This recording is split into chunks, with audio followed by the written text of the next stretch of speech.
माँ की जादुई चाय की केतली। गोरखपुर नाम के गांव में एक प्रिया नाम की लड़की अपनी माँ के मर जाने के बाद अपने पिता रामलाल के साथ रहती थी। उसके पिता माँ के मरने के बाद कुछ काम नहीं करते थे और दारू पीकर इधर उधर पड़े रहते थे या फिर जुआ खेलते रहते थे और प्रिया अकेले सारा घर का काम करती थी। कॉलेज की पढ़ाई और अपना घर चलाने के लिए छोटा मोटा काम भी कर लेती थी ताकि अपनी पढ़ाई के लिए भी टाइम दे सके। ऐसे ही जैसे तैसे सब चला रही थी। फिर रात को उसके पापा पीकर नशे में गिरते पड़ते घर आते हैं। क्यों पीते हो इतना, जब खुद को संभाल नहीं सकते? पीने की बजाय कुछ काम करके घर में पैसे देते तो घर चलाने में मेरी मदद हो जाती। तो अपना मुंह बंद रख, समझे? अब मुझे सिखाएगी क्या तू कि क्या करना है क्या नहीं? पापा, मैं आपको सिखा नहीं रही। आप रोज ऐसे ही मेरे कमाए हुए पैसे लेकर अपनी बॉटल में उड़ा देते हो। आपको पता भी है कितनी मेहनत से ये पैसे कमाकर मैं लेकर आती हूँ। इसके साथ अपनी पढ़ाई भी करना है। सब कुछ करने में इतनी दिक्कत हो रही है मुझे, आप समझते क्यों नहीं हो? अरे जा, मैंने बोला ना, अब पढ़ने के लिए नहीं हो रहा है तो छोड़ दे पढ़ाई, ड्रामे मत कर। कुछ दिनों में तेरी शादी कर दूंगा, अपने ससुराल चली जाइयो और घर गृहस्थी संभाल। ये तेरी पढ़ाई लिखाई काम नहीं आएगी, समझी? आपकी इन्हीं हरकतों की वजह से माँ ने आत्महत्या कर ली, लेकिन अभी भी आप नहीं सुधरे। अब कब सुधरेंगे आप पापा? तेरी इतनी हिम्मत, तू अपने बाप से जबान लड़ाएगी? रुक, तुझे अभी बताता हूँ मैं, रुक। ऐसा कहकर प्रिया के पिता गेट के पीछे पड़े डंडे को उठाते हैं और उसे मारने लगते हैं। प्रिया को रोता देखकर उसके आस पड़ोस वाले उठकर आ जाते हैं और उसे बचाते हैं और रामलाल को धक्के मारकर उसे घर से निकाल देते हैं और प्रिया को बोलते हैं, अंदर से अच्छे से कुंडी लगाकर खाना खाकर सो जाओ ताकि वो दोबारा ना आ पाए यहाँ पर। हाँ ठीक है, आप लोगों का धन्यवाद मुझे बचाने के लिए।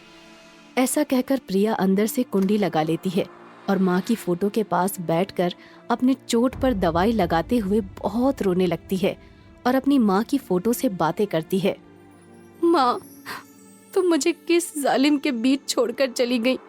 काश तुम मुझे अपने साथ ही ले जाती तो अच्छा होता, तो मुझे किसी का इतना अत्याचार भी नहीं सहना पड़ता। पापा तो हमेशा ऐसे ही थे, पहले भी आपको और मुझे ऐसे ही परेशान करते थे, पर पहले तुम साथ थी तो मुझे इतना फर्क नहीं पड़ता था।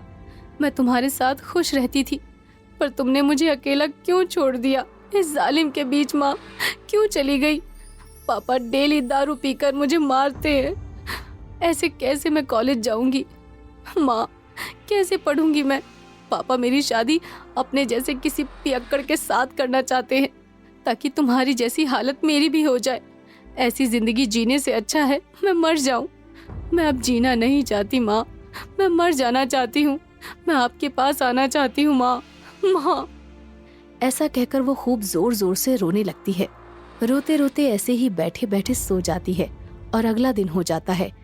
फिर सुबह उठकर घर का सारा काम करके रोज की तरह वो अपने काम पर और पढ़ाई में व्यस्त हो जाती है और उसके पिता रोज की तरह अपने जुआरी दोस्तों के साथ दारू पीते हैं और जुआ खेलते हैं। फिर रोज रात को प्रिया अपनी माँ की फोटो के पास आकर रोने लगती है और अपनी माँ की फोटो से बात करके वहीं सो जाती थी। ऐसे ही दिन बीतते गए और एक दिन जब प्रिया ने अपनी पढ़ाई के चक्कर में रामलाल को पैसे नहीं दिए। प्रिया, पैसे कहाँ हैं? तुझे बोला है ना इसमें रख दिया कर। आज मुझे बुक्स खरीदना था, पैसे कम पड़ गए थे इसलिए मैंने अपनी किताबें खरीद ली। एग्जाम आ रहे हैं मेरे। आपको तो मेरी पढ़ाई लिखाई से मतलब ही नहीं है ना। मेरे खर्चे बढ़ गए हैं और अब मैं आपकी दारू का खर्चा नहीं उठा सकती। आप खुद ही कोई काम देख लो अगर इतना ही पीने का शौक है तो, और खुद कमाओ जाकर। तेरी इतनी हिम्मत, तू मुझसे बकवास करेगी अपने बाप से? शर्म नहीं आ रही तुझे? आपको शर्म आनी चाहिए।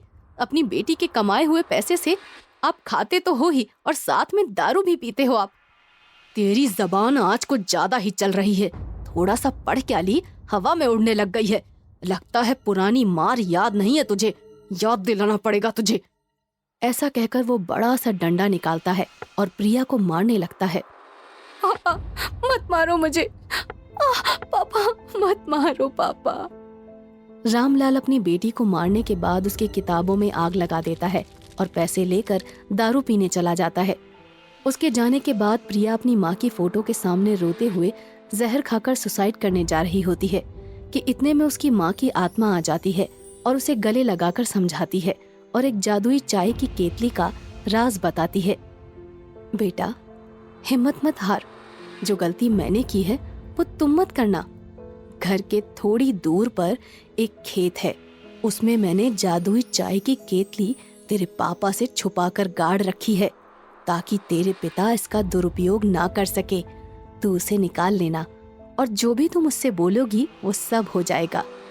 ऐसा कहकर प्रिया की माँ उसे गले लगाकर आशीर्वाद देती है और लुप्त हो जाती है। उसके बाद जैसा उसकी माँ ने कहा था वो वैसा ही करती है और अपनी स्थिति ठीक कर लेती है। फिर से उसके पिता दारू पीने के लिए पैसे मांगने आते हैं और ना देने पर वो उसे मारने ही आते हैं कि वो केतली जादुई डंडा बन जाती है और उसके पिता को खूब मारती है। जिसके बाद जैसा प्रिया कहती है रामलाल वैसा ही करता है और दारू पीना छोड़कर दूसरों की तरह काम करने लगता है और एक अच्छा इंसान बन जाता है। फिर प्रिया चाय की छोटी सी दुकान खोलती है और उस केतली में चाय अपने आप ही बन जाती थी, जिसकी मदद से वो अपने इस बिजनेस को और बढ़ा लेती है और अपने पिता को सारा काम सिखाकर वहाँ का मालिक बना देती है। जिसके बाद जब भी उसे पैसे की जरूरत पड़ती थी तो वो केतली से उसे पैसे भी देता था और इसी तरह से वो अपने पिता के साथ खुशी खुशी रहने लगती है।